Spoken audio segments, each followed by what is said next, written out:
Good afternoon. Uh, this is the most wonderful press conference of the year. I've got a list of who's been naughty and nice to call on, but let me first make a couple of quick points, and then I'll take your questions.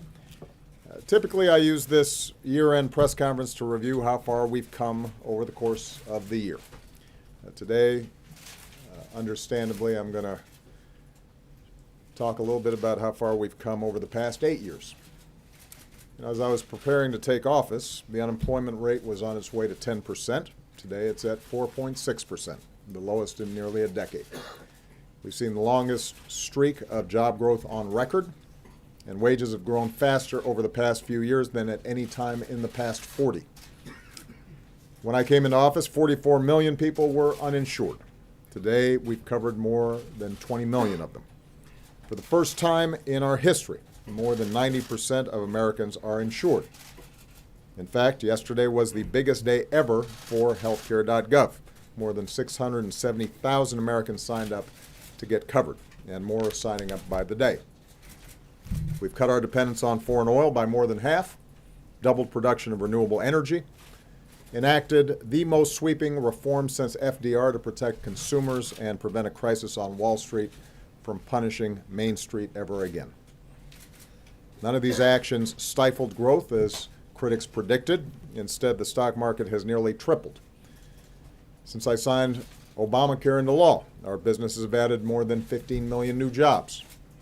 And the economy is undoubtedly more durable than it was in the days when we relied on oil from unstable nations and banks took risky bets with your money.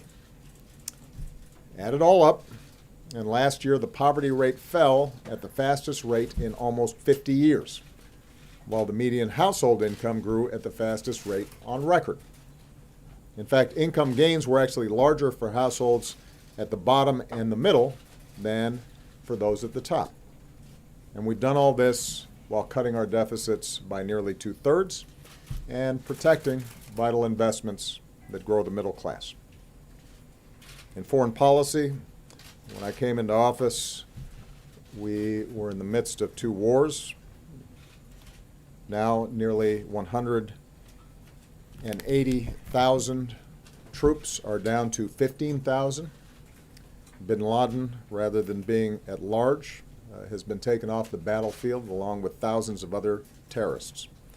Over the past 8 years, no foreign terrorist organization has successfully executed an attack on our homeland that was directed from overseas.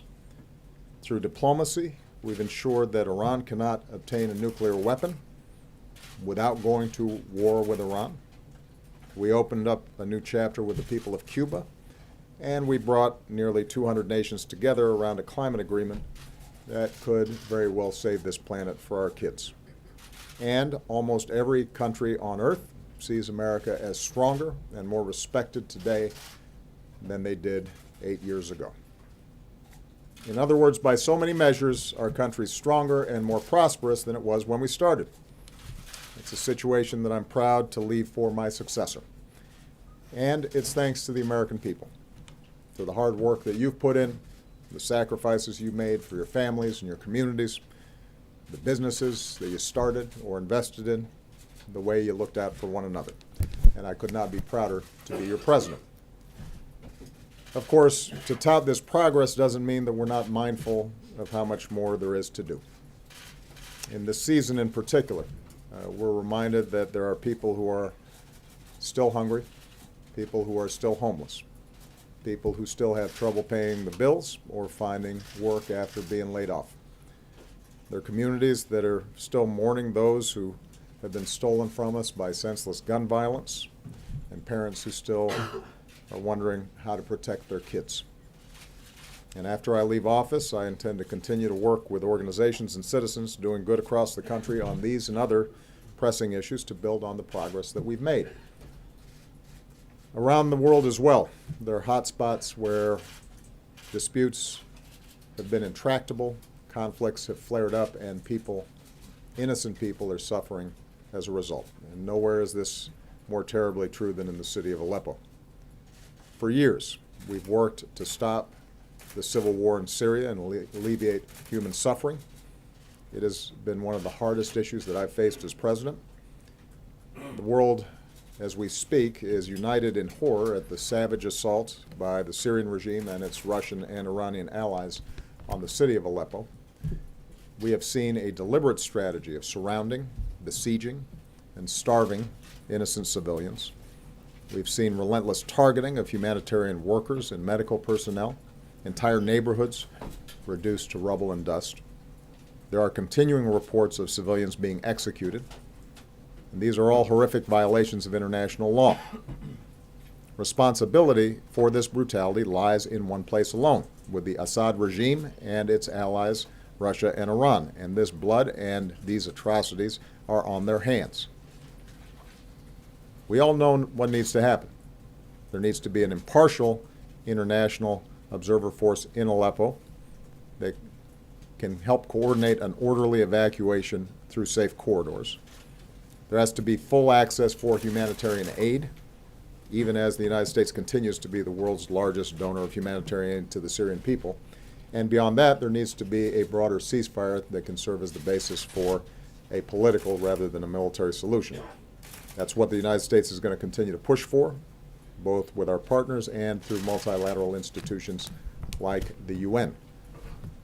Regretfully, but unsurprisingly, Russia has repeatedly blocked the Security Council from taking action on these issues, so we're going to keep pressing the Security Council to help improve the delivery of humanitarian aid to those who are in such desperate need, and to ensure accountability, including continuing to monitor any potential use of chemical weapons in Syria. And we're going to work in the UN General Assembly as well, both on accountability and to advance a political settlement. Because it should be clear that although you may achieve tactical victories, over the long term, the Assad regime cannot slaughter its way to legitimacy. That's why we'll continue to press for a transition to a more representative government, and that's why the world must not avert our eyes to the terrible events that are unfolding. The Syrian regime and its Russian and Iranian allies are trying to obfuscate the truth. The world should not be fooled, and the world will not forget. So, even in a season where the incredible blessings that we know as Americans are all around us, even as we enjoy family and friends and are reminded of how lucky we are, we should also be reminded that to be an American involves bearing burdens and meeting obligations to others. American values and American ideals are what will lead the way to a safer and more prosperous 2017, both here and abroad. And by the way, few embody those values and ideals like our brave men and women in uniform and their families. So I just want to close by wishing all of them a very Merry Christmas and a Happy New Year. With that, I will take some questions, and I'm going to start with Josh Lederman of AP. Thank you, Mr. President. There's a perception that you're letting President Putin get away with interfering in the U.S. election, and that a response that nobody knows about or a look-back review just don't cut it. Are you prepared to call out President Putin by name for ordering this hacking? And do you agree with what Hillary Clinton now says, that the hacking was actually partially responsible for her loss? And is your administration's open quarreling with Trump and his team on this issue tarnishing the smooth transition of power that you have promised? Well, first of all, with respect to the transition, I think they would be the first to acknowledge that we have done everything we can to make sure that they are successful, as I promised, and that will continue. And it's just been a few days since I last talked to the President-elect about a whole range of transition issues. That cooperation is going to continue.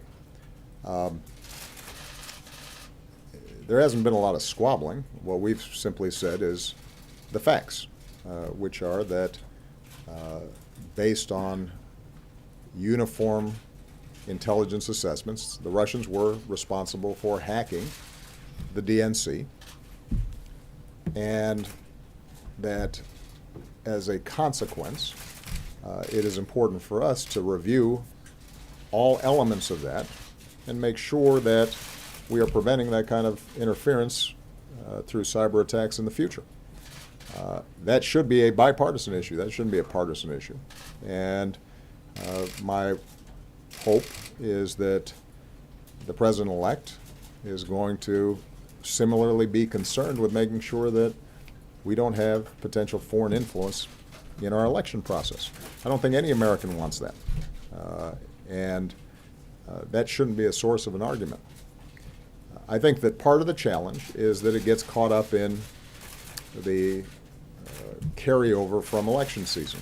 And I think it is very important for us to distinguish between the politics of the election and the need for us as a country, both from a national security perspective, but also in terms of the integrity of our election system and our democracy, to make sure that we don't create a political football here. Now, with respect to how this thing unfolded last year, let's just go through the facts pretty quickly. At the beginning of the summer, we're alerted to the possibility that the DNC has been hacked. And I immediately order law enforcement as well as our intelligence teams to find out everything about it, investigate it thoroughly, to brief the potential victims of this hacking, to brief on a bipartisan basis the leaders of both the House and the Senate and the relevant intelligence committees. And once we had clarity and certainty around what in fact had happened, we publicly announced that, in fact, Russia had hacked into the DNC. And at that time, we did not attribute motives or any interpretations of why they had done so. We didn't discuss what the effects of it might be. We simply let people know, the public know, just as we had let members of Congress know, that this had happened. And as a consequence, all of you wrote a lot of stories about both what had happened and then you interpreted why that might have happened and what effect it was going to have on the election outcomes. We did not. And the reason we did not was because in this hyper-partisan atmosphere, at a time when my primary concern was making sure that the integrity of the election process was not in any way damaged, at a time when anything that was said by me or anybody in the White House would immediately be seen through a partisan lens, I wanted to make sure that everybody understood we were playing this thing straight, that we weren't trying to advantage one side or another, but what we were trying to do is let people know that this had taken place. And so if you started seeing effects on the election, if you were trying to measure why this was happening and how you should consume the information that was being leaked, that you might want to take this into account. And that's exactly how we should have handled it. Imagine if we had done the opposite. It would have become immediately just one more political scrum. And part of the goal here was to make sure that we did not do the work of the leakers for them by raising more and more questions about the integrity of the election right before the election was taking place. At a time, by the way, when the president-elect himself was raising questions about the integrity of the election. And finally, I think it's worth pointing out that the information was already out. It was in the hands of WikiLeaks, so that was going to come out no matter what.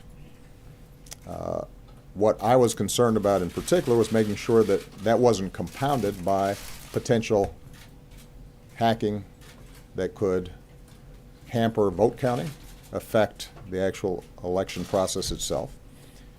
And so in early September, when I saw President Putin in China, I felt that the most effective way to ensure that that didn't happen was to talk to him directly and tell him to cut it out, and there were going to be some serious consequences if he didn't. And in fact, we did not see further tampering of the election process, but the leaks through WikiLeaks had already occurred. So when I look back in terms of how we handled it, I think we handled it the way it should have been handled. We allowed law enforcement and the intelligence community to do its job without political influence. We briefed all relevant parties involved in terms of what was taking place. When we had a consensus around what had happened, we announced it, not through the White House, not through me, but rather through the intelligence communities that had actually carried out these investigations. And then we allowed you and the American public to make an assessment as to how to weigh that going into the election. And the truth is that there was nobody here who didn't have some sense of what kind of effect it might have. I'm finding it a little curious that everybody's suddenly acting surprised that this looked like it was disadvantaging Hillary Clinton, because you guys wrote about it every day. Every single leak. About every little juicy tidbit of political gossip, including John Podesta's risotto recipe. This was an obsession that dominated the news coverage.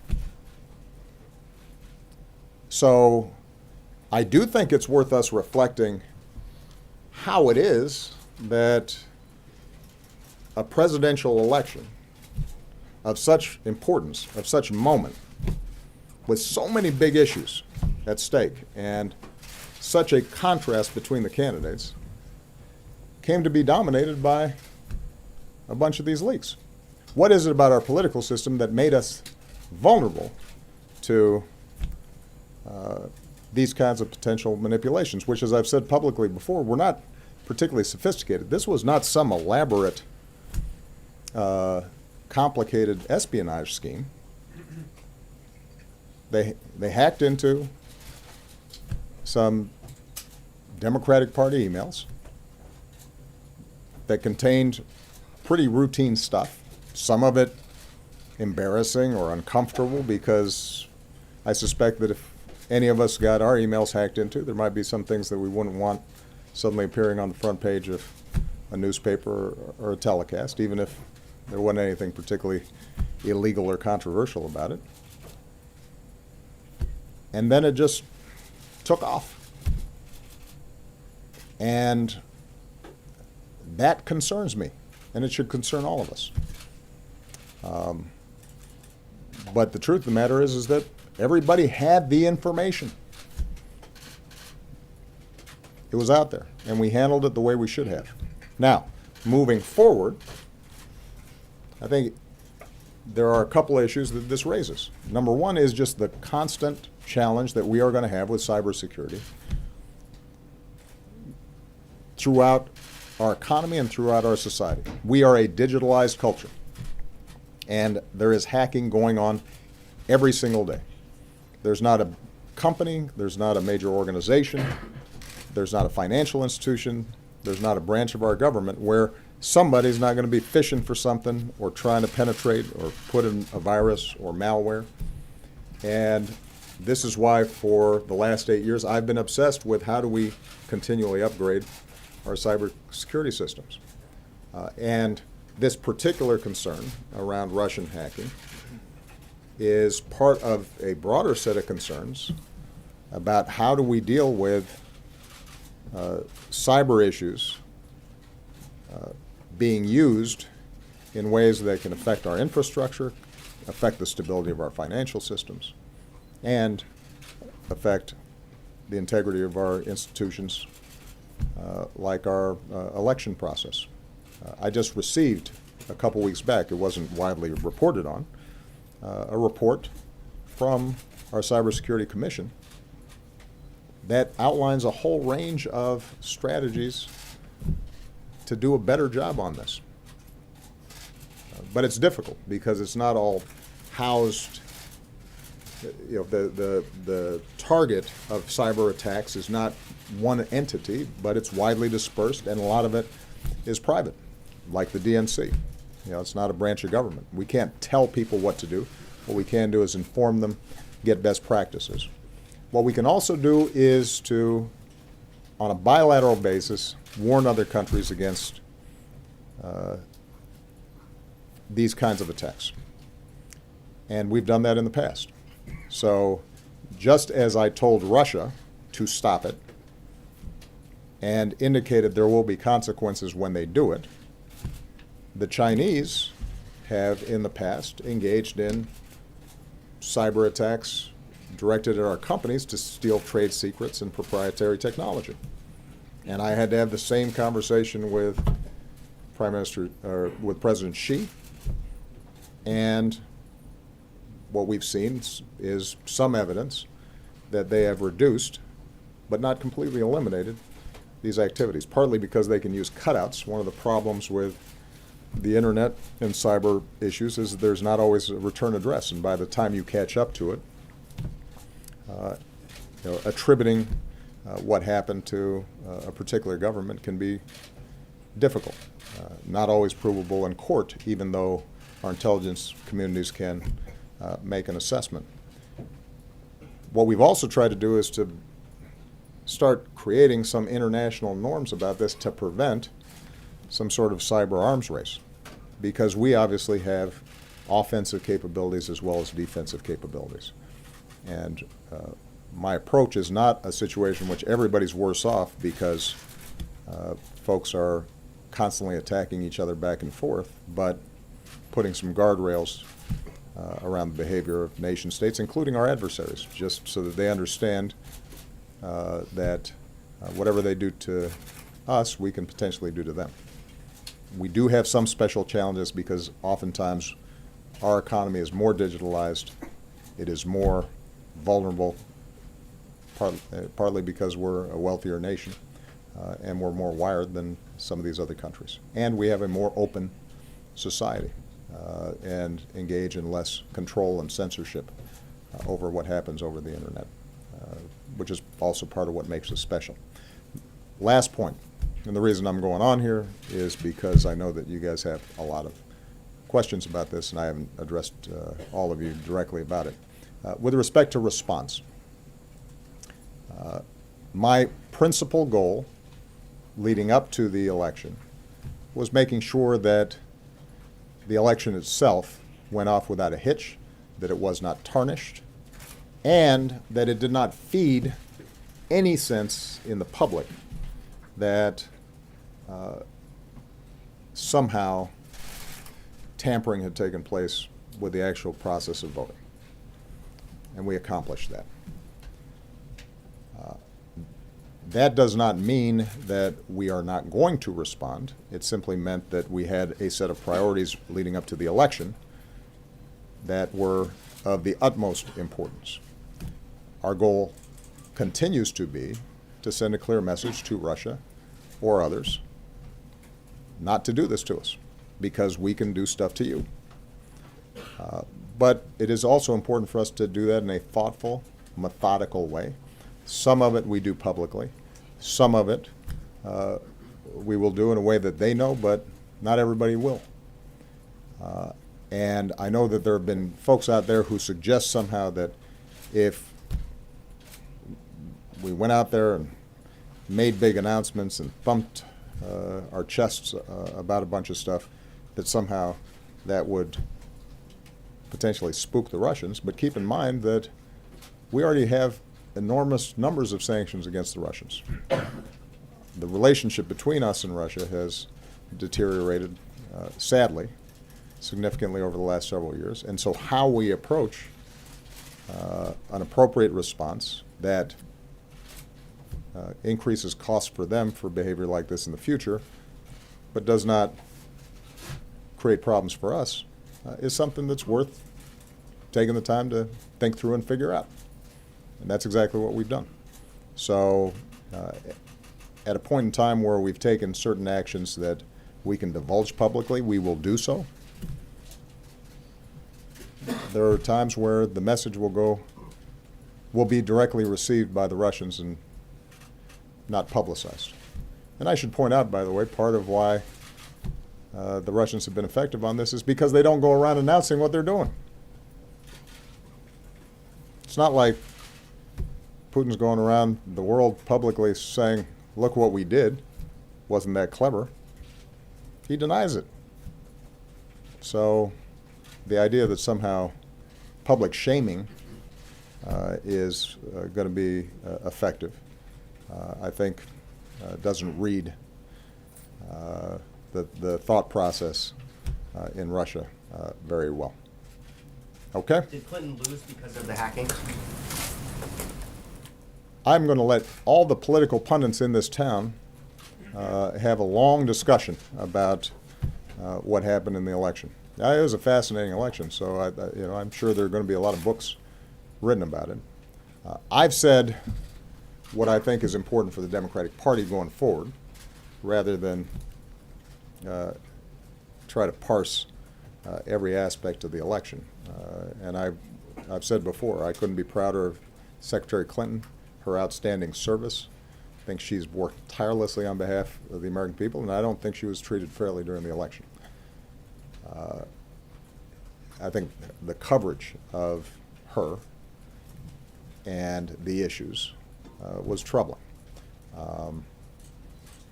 But having said that, what I've been most focused on, appropriate for the fact that I'm not going to be a politician in about, was it 32 days? 31? 34? What I've said is that I can maybe give some counsel and advice to the Democratic Party, and I think that the thing we have to spend the most time on, because it's the thing we have the most control over, is how do we make sure that we are showing up in places where I think democratic policies are needed, where they are helping, where they are making a difference, but where people feel as if they're not being heard, and where Democrats are characterized as coastal, liberal, latte-sipping, politically correct, out-of-touch folks. We have to be in those communities. And I've seen that when we are in those communities, it makes a difference. That's how I became president. I became a U.S. Senator not just because I had a strong base in Chicago, but because I was driving around downstate Illinois and going to fish fries and sitting in VFW halls and talking to farmers. And I didn't win every one of their votes, but they got a sense of what I was talking about, what I cared about, that I was for working people, that I was for the middle class, that the reason I was interested in strengthening unions and raising the minimum wage and rebuilding our infrastructure and making sure that parents had decent child care and family leave was because my own family's history wasn't that different from theirs, even if I looked a little bit different. Same thing in Iowa. And so the question is, how do we rebuild that party as a whole so that there's not a county in any state, I don't care how red, where we don't have a presence and we're not making the argument, because I think we have the better argument. But that requires a lot of work. It's been something that I've been able to do successfully in my own campaigns. It is not something I've been able to transfer to candidates in midterms and sort of build a sustaining organization around. That's something that I would have liked to have done more of, but it's kind of hard to do when you're also dealing with a whole bunch of issues here in the White House. That doesn't mean, though, that it can't be done, and I think there are going to be a lot of talented folks out there, a lot of progressives who share my values, who are going to be leading the charge in the years to come. Michelle Kosinski, CNN. Thank you. So this week we heard Hillary Clinton talk about how she thinks that the FBI director's most recent announcement made a difference in the outcome of the election. And we also just heard in an op-ed her campaign chairman talk about something being deeply broken within the FBI. He talked about thinking that the investigation early on was lackadaisical, in his words. So what do you think about those comments? Do you think there's any truth to them? Do you think there's a danger there that they're calling into question the integrity of institutions in a similar way that Donald Trump's team has done? And the second part to that is that Donald Trump's team repeatedly, I guess, giving the indication that the investigation of the Russian hack as well as the retaliation might not be such a priority once he's in office. So what do you think the risk is there, and are you going to talk to him directly about some of those comments he made? Well, on the latter point, as I said before, the transition from election season to governance season is not always smooth. You know, it's bumpy. There's still feelings that are raw out there. There are people who are still thinking about how things unfolded, and I get all that. But when Donald Trump takes the oath of office and is sworn as the 45th President of the United States, then he's got a different set of responsibilities and considerations. I've said this before. I think there is a sobering process when you walk into the Oval Office. You know, I haven't shared previously private conversations I've had with the President-elect. I will say that they have been cordial and in some cases have involved me making some pretty specific suggestions about how to ensure that regardless of our obvious deep disagreements about policy, maybe I can transmit some thoughts about maintaining the effectiveness, integrity, cohesion of the office, our various democratic institutions, and he's has listened. I can't say that he will end up implementing, but the conversations themselves have been cordial as opposed to defensive in any way. And I will always make myself available to him, just as previous presidents have made themselves available to me as issues come up. With respect to the FBI, I will tell you, I've had a chance to know a lot of FBI agents. I know Director Comey. They take their job seriously. They work really hard. They help keep us safe and save a lot of lives. And it is always a challenge for law enforcement when there's an intersection between the work that they are doing and the political system. You know, it's one of the difficulties of democracy generally. We have a system where we want our law enforcement investigators and our prosecutors to be free from politics, to be independent, to play it straight. But sometimes that involves investigations that touch on politics, and particularly in this hyper-partisan environment that we've been in, everything is suspect. Everything you do one way or the other. One thing that I have done is to be pretty scrupulous about not wading into investigation decisions or prosecution decisions or decisions not to prosecute. I have tried to be really strict in my own behavior about preserving the independence of law enforcement, free from my own judgments and political assessments in some cases. And I don't know why I would stop now. Mike Dorning of Bloomberg. There you go. Thank you, Mr. President. On Aleppo, your views that what happens there is the responsibility of the Russian government, the Iranian government, the Assad regime, and pretty well aired. But do you, as President of the United States, leader of the free world, feel any personal moral responsibility now at the end of your presidency for the carnage that we're all watching in Aleppo, which I'm sure disturbs you, which you said disturbs you? Secondly, also on Aleppo, you've again made clear your practical disagreements with the idea of safe zones. And President-elect Trump has throughout his campaign, and he said again last night, that he wants to create safe zones in Syria. Do you feel like in this transition you need to help him toward implementing that, or is that not something that you should be doing? Mike, I always feel responsible.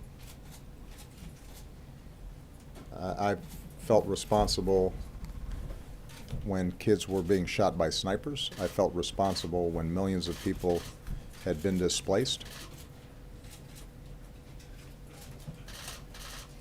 I feel responsible for murder and slaughter that's taken place in South Sudan that's not being reported on, partly because there's not as much social media being generated from there.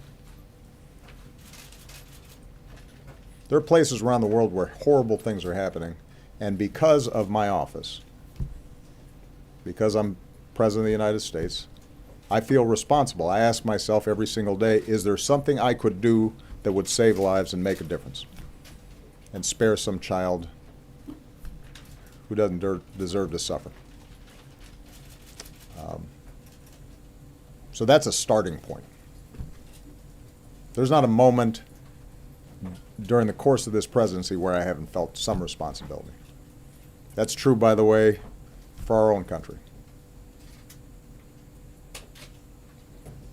When I came into office and people were losing their jobs and losing their homes and losing their pensions, I felt responsible.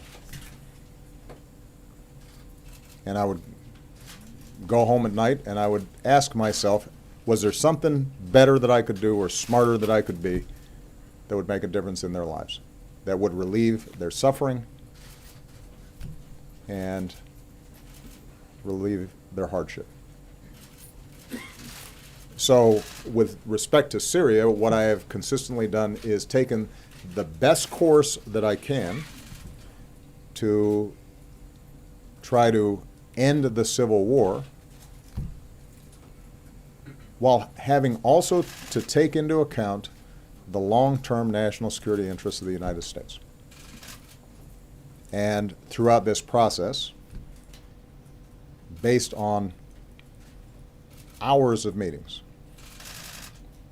if you tallied it up, days or weeks of meetings, where we went through every option in painful detail with maps, and we had our military, and we had our aid agencies, and we had our diplomatic teams, and sometimes we'd bring in outsiders who were critics of ours.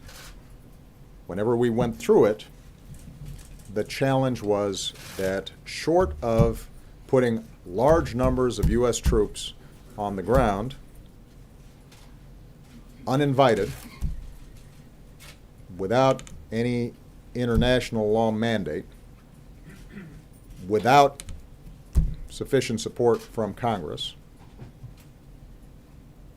at a time when we still had troops in Afghanistan and we still had troops in Iraq, and we had just gone through over a decade of war and spent trillions of dollars, and when the opposition on the ground was not cohesive enough to necessarily govern a country, and you had a military superpower in Russia prepared to do whatever it took to keep its client state involved, and you had a regional military power in Iran that saw their own vital strategic interests at stake and were willing to send in as many of their people or proxies to support the regime. that in that circumstance, unless we were all in and willing to take over Syria, we were going to have problems.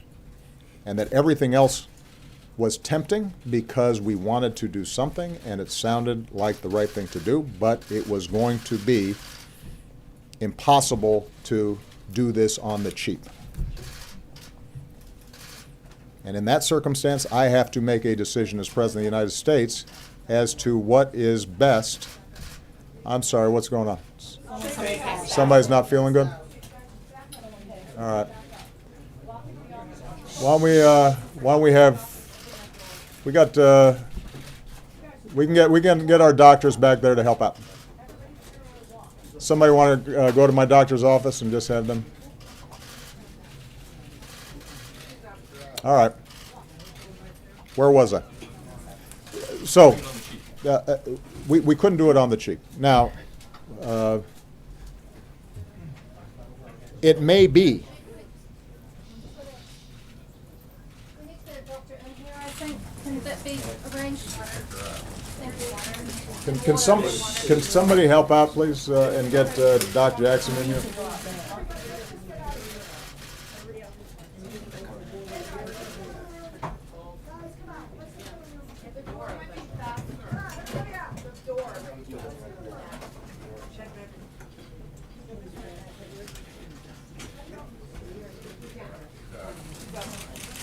Somebody grabbing our doctor? Thank you, Mr. President, for stopping. Of course. In the meantime, just give her a little room. The doctor will be here in a second.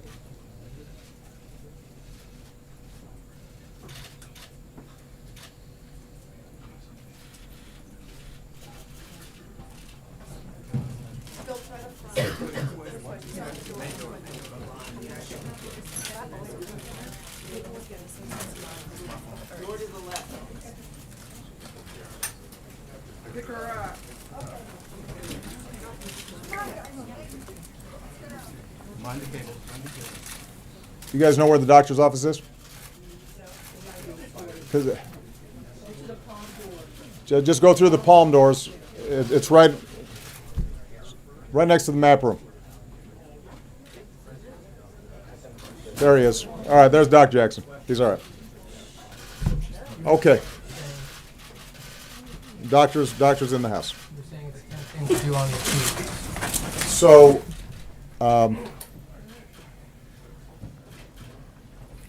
and I don't mean that. I mean that with all sincerity. I understand the impulse to want to do something, but ultimately, what I've had to do is to think about what can we sustain, what is realistic, and my first priority has to be what's the right thing to do for America. And it has been our view that the best thing to do has been to provide some support to the moderate opposition so that they could sustain themselves and that you wouldn't see anti-Assad regime sentiments just pouring into al-Nusra and al-Qaeda or ISIL, that we engaged our international partners in order to put pressure on all the parties involved and to try to resolve this through diplomatic and political means. I cannot claim that we've been successful. And so that's something that, as is true with a lot of issues and problems around the world, I have to go to bed with every night. But I continue to believe that it was the right approach given what realistically we could get done. Absent a decision, as I said, to go in a much more significant way. And that, I think, would not have been sustainable or good for the American people because we had a whole host of other obligations that we also had to meet, wars we had already started and that were not yet finished. With respect to The issue of safe zones. It is a continued problem, a continued challenge with safe zones is if you're setting up those zones on Syrian territory, then that requires some force that is willing to maintain that territory in the absence of consent from the Syrian government and now the Russians or the Iranians. So it may be that with Aleppo's tragic situation unfolding, that in the short term, if we can get more of the tens of thousands who are still trapped there out, that so long as the world's eyes are on them and they are feeling pressure, the regime and Russia concludes that they are willing to find some arrangement, perhaps in coordination with Turkey, whereby those people can be safe. Even that will probably be temporary, but at least it solves a short-term issue that's going to arise.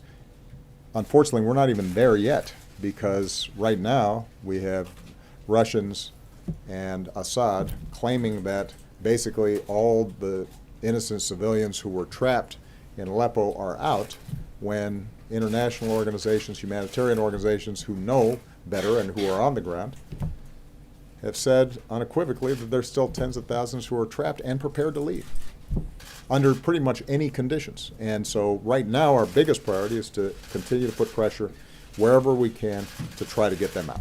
Okay. Notwithstanding Well, you, I but can't the have second too much, question, so- your objections are well aired, but do you feel So- responsibility notwithstanding to move in that direction or help President-elect Trump move in that direction? I will help President-elect Trump, with any advice, counsel, information that we can provide so that he, once he's sworn in, can make a decision. Between now and then, these are decisions that I have to make based on the consultations I have with our military and the people who've been working this every single day. Peter Alexander. Mr. President, thank you very much. Can you, given all the intelligence that we have now heard, assure the public that this was, once and for all, a free and fair election? And specifically on Russia, do you feel any obligation now, as they've been insisting that this isn't the case, to show the proof, as it were? They say put your money where your mouth is and declassify some of the intelligence, some of the evidence that exists. And more broadly, as it relates to Donald Trump on this very topic, are you concerned about his relationship with Vladimir Putin, especially given some of the recent cabinet picks, including his selection for Secretary of State Rex Tillerson, who toasted Putin with champagne over oil deals together? Thank you. I may be getting older because these multi-part questions, I started losing track. I can assure the public that there was not the kind of tampering with the voting process that was of concern and will continue to be of concern going forward, that the votes that were cast were counted. They were counted appropriately. We have not seen evidence of machines being tampered with. So that assurance I can provide. That doesn't mean that we find every single potential probe of every single voting machine all across the country. But we paid a lot of attention to it. We worked with state officials, et cetera. And we feel confident that that didn't occur and that the votes were cast and they were counted. So that's on that point. What was the second one? The second one was about declassification. Declassification. Look, we will provide evidence that we can safely provide that does not compromise sources and methods. But I'll be honest with you, when you're talking about cybersecurity, a lot of it is classified, and we're not going to provide it because the way we catch folks is by knowing certain things about them that they may not want us to know. And if we're going to monitor this stuff effectively going forward, we don't want them to know that we know. So this is one of those situations where unless the American people genuinely think that the professionals in the CIA, the FBI, our entire intelligence infrastructure, many of whom, by the way, served in previous administrations and who are Republicans, are less trustworthy than the Russians, then people should pay attention to what our intelligence agencies say. This is part of what I meant when I said that we've got to think about what's happening to our political culture here. The Russians can't change us or significantly weaken us. They are a smaller country. They are a weaker country. Their economy doesn't produce anything that anybody wants to buy except oil and gas and arms. They don't innovate. But they can impact us if we lose track of who we are. They can impact us if we abandon our values.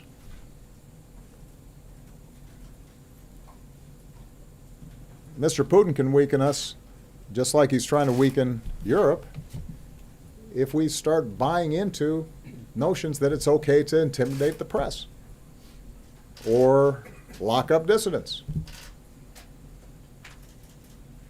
or discriminate against people because of their faith or what they look like. And what I worry about more than anything is the degree to which, because of the fierceness of the partisan battle, you've started to see certain folks in the Republican Party and Republican voters suddenly finding a government and individuals who stand contrary to everything that we stand for as being okay because that's how much we dislike Democrats. I mean, think about it. Some of the people who historically have been very critical of me for engaging with the Russians and having conversations with them also endorsed the president-elect, even as he was saying that we should stop sanctioning Russia and being tough on them and work together with them against our common enemies. It was very complimentary of Mr. Putin personally. You know, that wasn't news. The president-elect during the campaign said so. And some folks who had made a career out of being anti-Russian didn't say anything about it. And then after the election, suddenly they're asking, oh, why didn't you tell us that maybe the Russians were trying to help our candidate? Well, come on. There was a survey, some of you saw, where, now this is just one poll, but a pretty credible source, 37% of Republican voters approve of Putin. Over a third of Republican voters approve of Vladimir Putin, the former head of the KGB. Ronald Reagan would roll over in his grave. And how did that happen? It happened in part because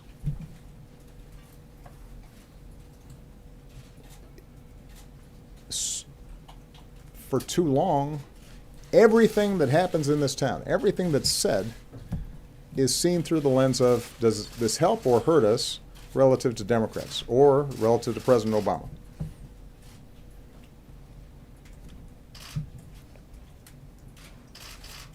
And unless that changes,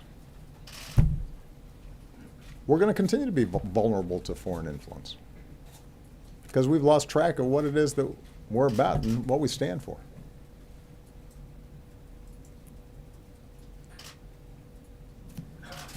With respect to the President-elect's appointments, it is his prerogative, as I've always said, for him to appoint who he thinks can best carry out his foreign policy or his domestic policy. It is up to the Senate to advise and consent. There will be plenty of time for members of the Senate to go through the record of all his appointees and determine whether or not they're appropriate for the job. Martha Raddatz. Mr. President, I want to talk about Vladimir Putin again. Just to be clear, do you believe Vladimir Putin himself authorized the hack, and do you believe he authorized that to help Donald Trump? And on the intelligence, one of the things Donald Trump cites is Saddam Hussein and the weapons of mass destruction, and that they were never found. Can you say unequivocally that this was not China, that this was not a 400-pound guy sitting on his bed, as Donald Trump says? And do these types of tweets and kinds of statements from Donald Trump embolden the Russians?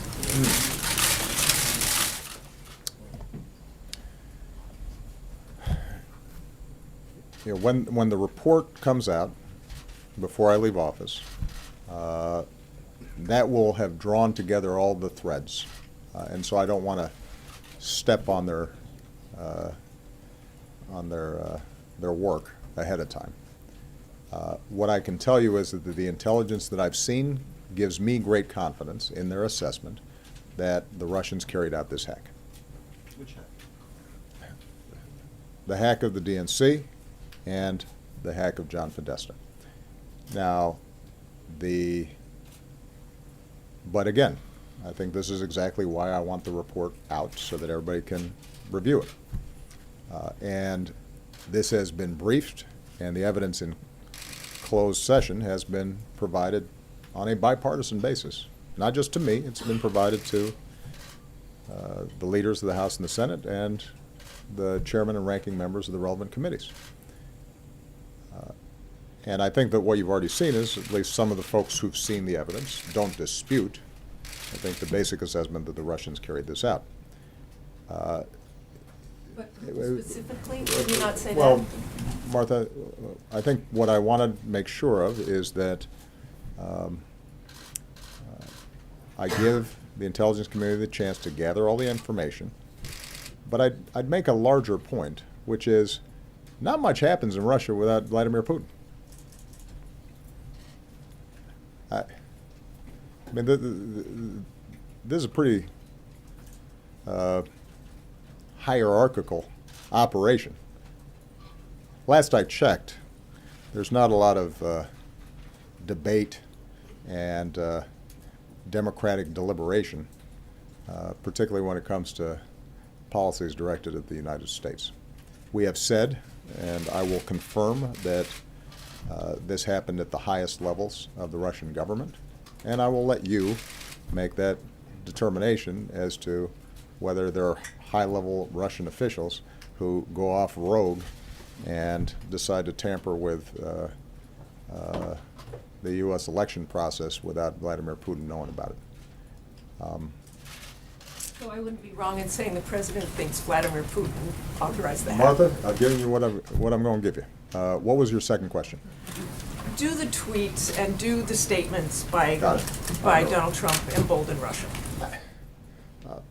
As I said before, I think that the president-elect, is still in transition mode from campaign to governance. I think he hasn't gotten his whole team together yet. He still has campaign spokespersons sort of filling in and appearing on cable shows, and there's just a whole different attitude and vibe when you're not in power as when you're in power. So rather than me sort of characterize the appropriateness or inappropriateness of what he's doing at the moment, I think what we have to see is how will the president-elect operate and how will his team operate when they've been fully briefed on all these issues, they have their hands on all the levers of government, and they've got to start making decisions. One way I do believe that the president-elect can approach this that would be unifying is to say that we welcome a bipartisan, independent process that gives the American people an assurance not only that votes are counted properly, that the elections are fair and free, but that we have learned lessons about how internet propaganda from foreign countries can be released into the political bloodstream, and that we've got strategies to deal with it for the future. The more this can be nonpartisan, the better served the American people are going to be, which is why I made the point earlier. And I'm going to keep on repeating this point. Our vulnerability to Russia or any other foreign power is directly related to how divided, partisan, dysfunctional our political process is. That's the thing that makes us vulnerable. If fake news that's being released by some foreign government is almost identical to reports that are being issued through partisan news venues, then it's not surprising that that foreign propaganda will have a greater effect, because it doesn't seem that far-fetched compared to some of the other stuff that folks are hearing from domestic propagandists.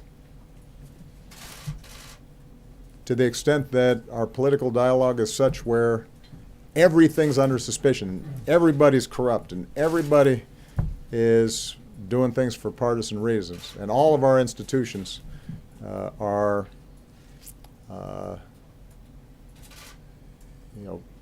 full of malevolent actors.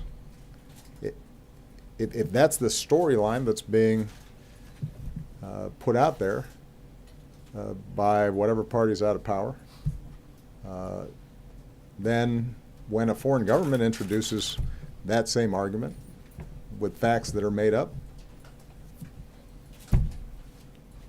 voters who've been listening to that stuff for years, who've been getting that stuff every day from talk radio or other venues, they're going to believe it. So if we want to really reduce foreign influence on our elections, then we better think about how to make sure that our political process, our political dialogue is stronger than it's been. Mark Landler. Thank you, Mr. President. I wonder whether I could move you from Russia to China for a moment. Absolutely. Your successor spoke by phone with the president of Taiwan the other day and declared subsequently that he wasn't sure why the United States needed to be bound by the One China policy.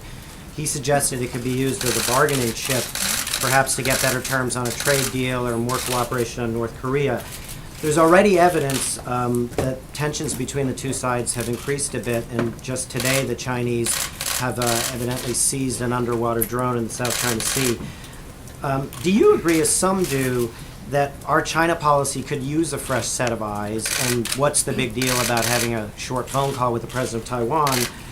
Or do you worry that these types of unorthodox approaches are setting us on a collision course with perhaps our biggest geopolitical adversary? That's a great question. I'm somewhere in between. I think all of our foreign policy should be subject to fresh eyes. I think I've said this before, I am very proud of the work I've done. I think I'm a better president now than when I started.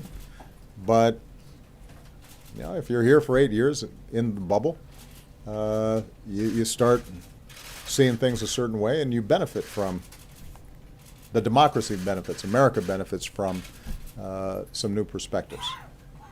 And I think it should be not just the prerogative, but the obligation of a new president to examine everything that's been done and see what makes sense and what doesn't. That's what I did when I came in, and I'm assuming any new president's going to undertake those same exercises. And given the importance of the relationship between the United States and China, given how much is at stake in terms of the world economy, national security, our presence in the Asia Pacific, China's increasing role in international affairs, there's probably no bilateral relationship that carries more significance, and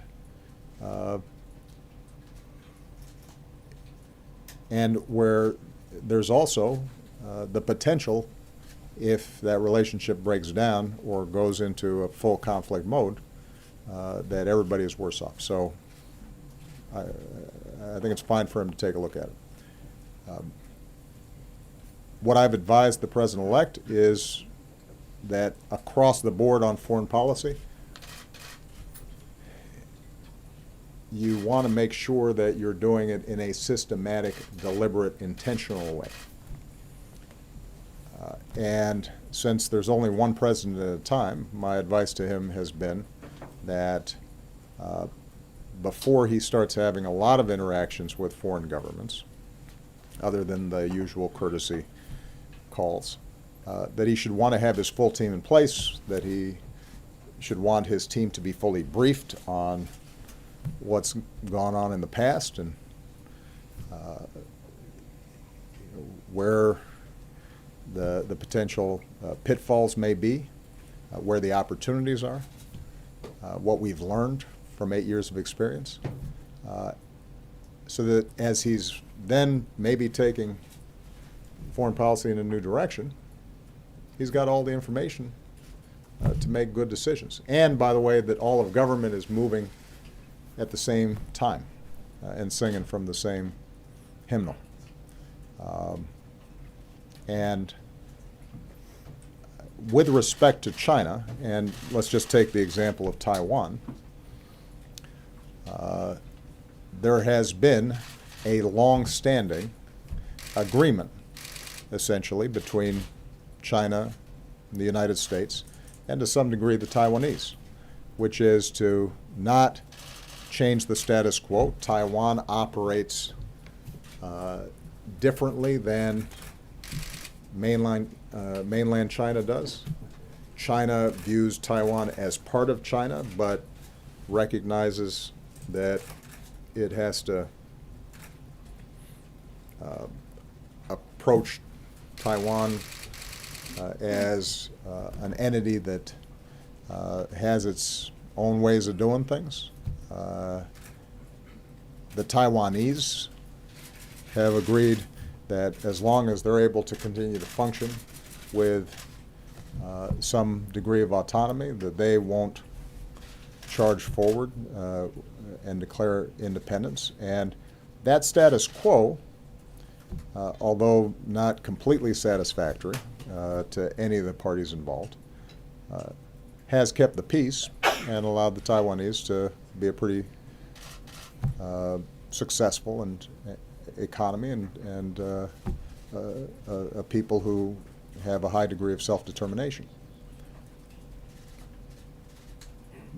But understand, for China, the issue of Taiwan is as important as anything on their docket. The idea of one China is at the heart of their conception as a nation. And so if you are going to upend this understanding, you have to have thought through what the consequences are, because the Chinese will not treat that the way they'll treat some other issues. They won't even treat it the way they treat issues around the South China Sea, where we've had a lot of tensions. This goes to the core of how they see themselves. And their reaction on this issue could end up being very significant. That doesn't mean that you have to adhere to everything that's been done in the past. It does mean that you got to think it through and have planned for potential reactions that they may engage in. All right, Isaac DeVere of Politico. Thank you, Mr. President. Two questions on where this all leaves us. First, What leaves us? Where my presidency leaves us? The election. It leaves us in a really good spot. Wow. If we make some good decisions going forward. Well, what do you say to the electors who are going to meet on Monday and are thinking of changing their votes? Do you think that they should be given an intelligence briefing about the Russian activity, or should they bear in mind everything you've said and is out already?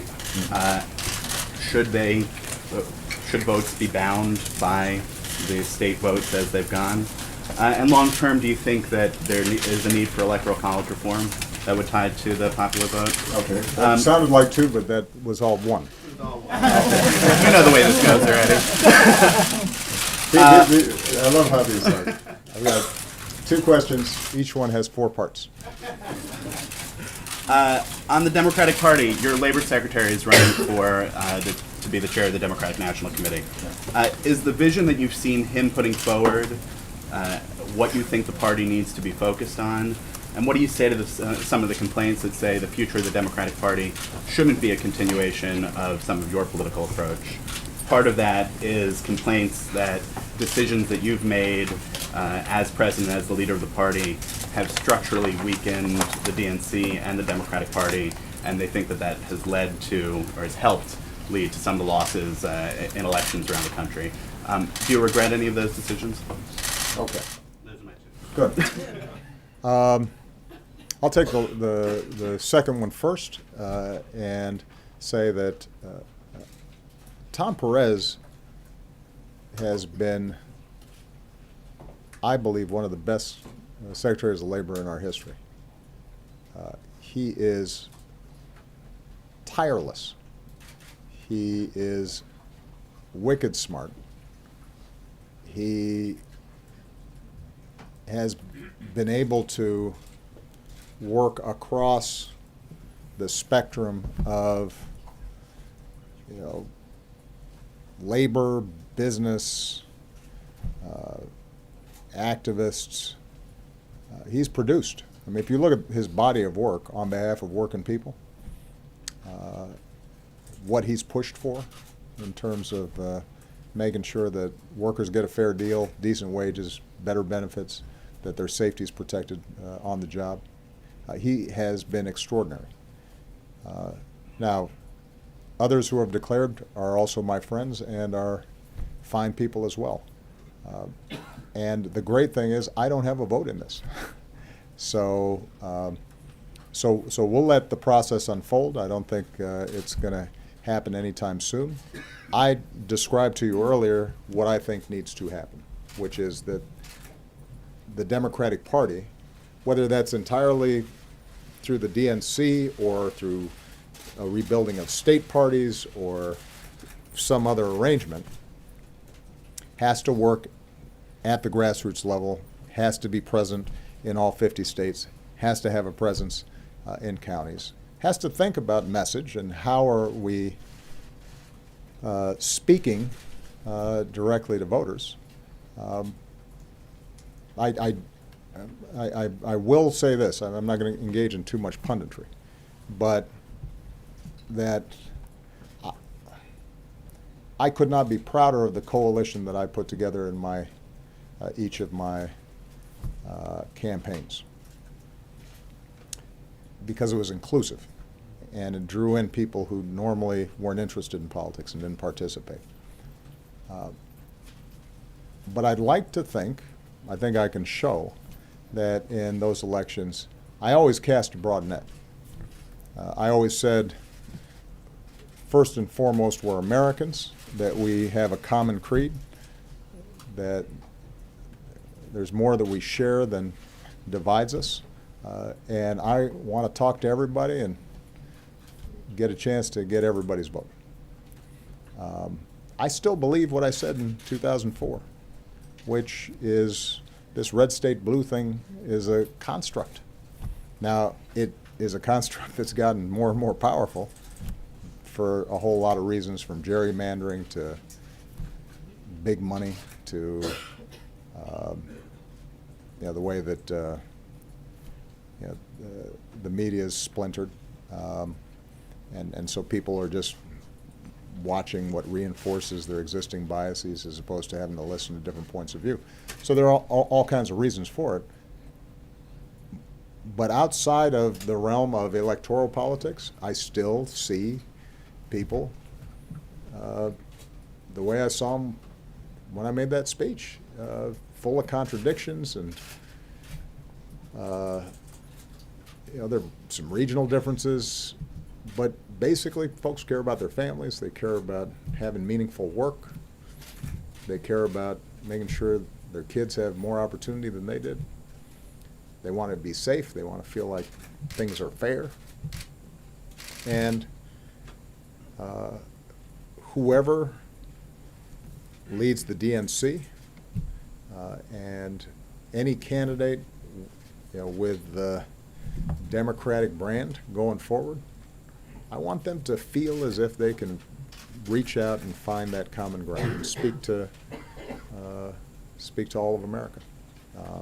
And that requires some organization.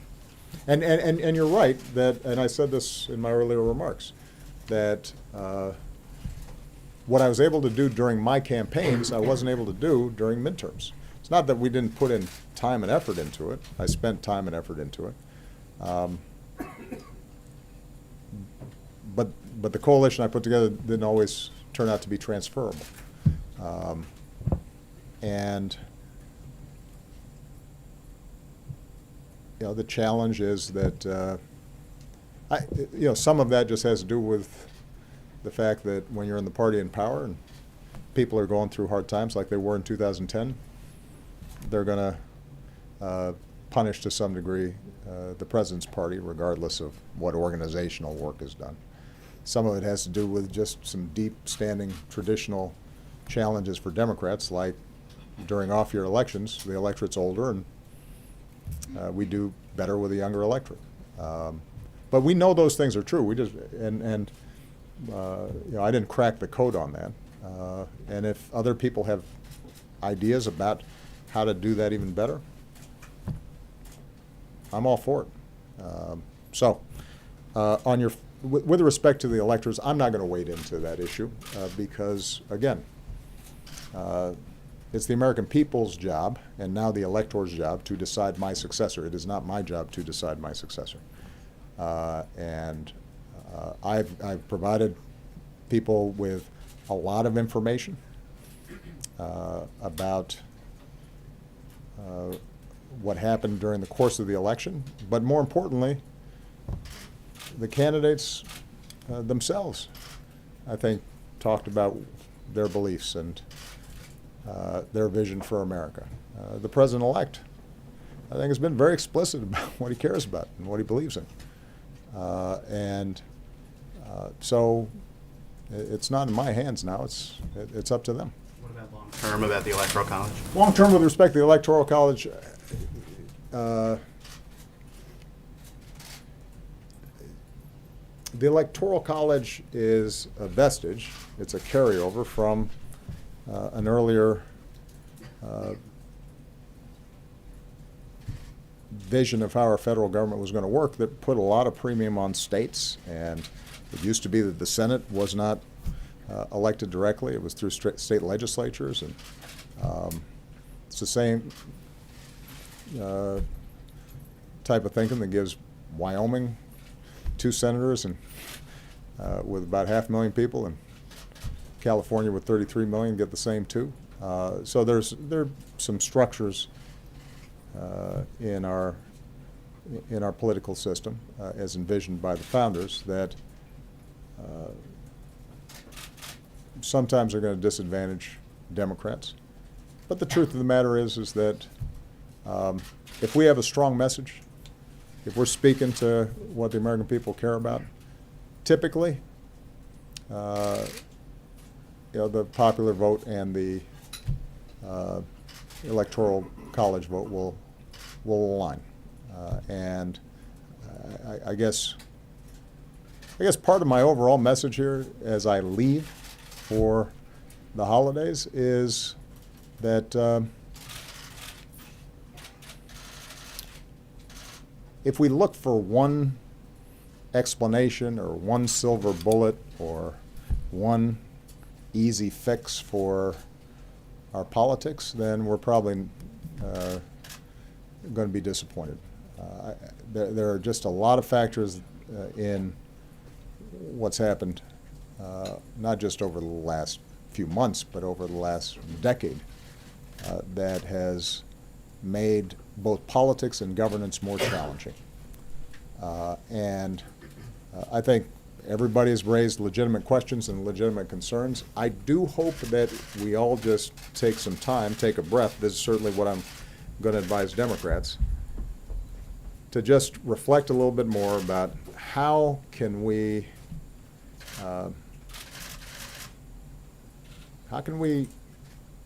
get to a place where people are focused on working together based on at least some common set of facts. How can we have a conversation about policy that doesn't demonize each other? How can we channel what I think is the basic decency and goodness of the American people so that it reflects itself in our politics, as opposed to it being so polarized and so nasty that in some cases you have voters and elected officials who have more confidence and faith in a foreign adversary than they have in their neighbors. You know? And those go to some bigger issues. How is it that we have some voters or some elected officials who think that Michelle Obama's healthy eating initiative and school nutrition program is a greater threat to democracy than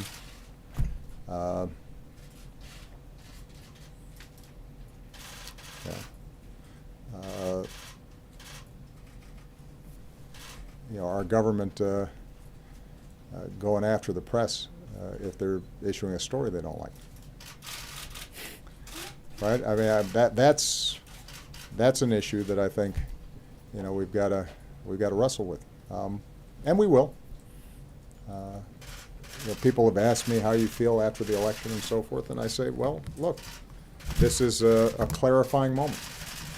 It's a useful reminder that voting counts, politics counts.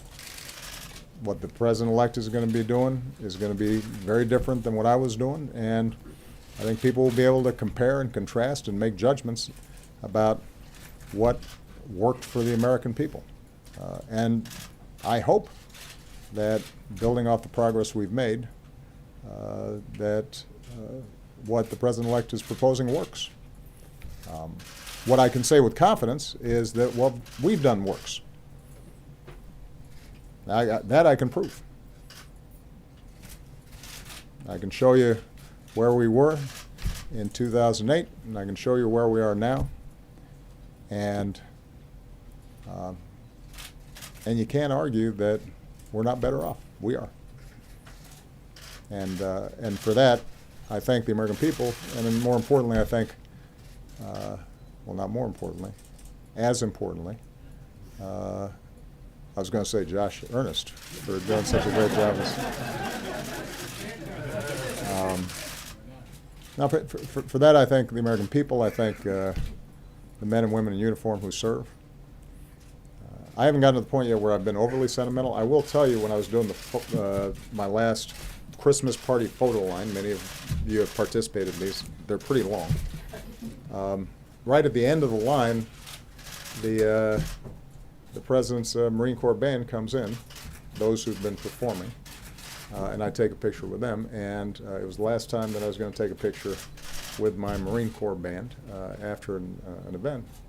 And I got a little choked up. Now I was in front of Marines, so I had to tamp it down. But it was just one small example of all the people who have contributed to our success. I'm responsible for where we've screwed up. The successes are widely shared with all the amazing people who've been part of this administration. Okay? Thank you, everybody. Mele Kalikimaka. Was this your last news?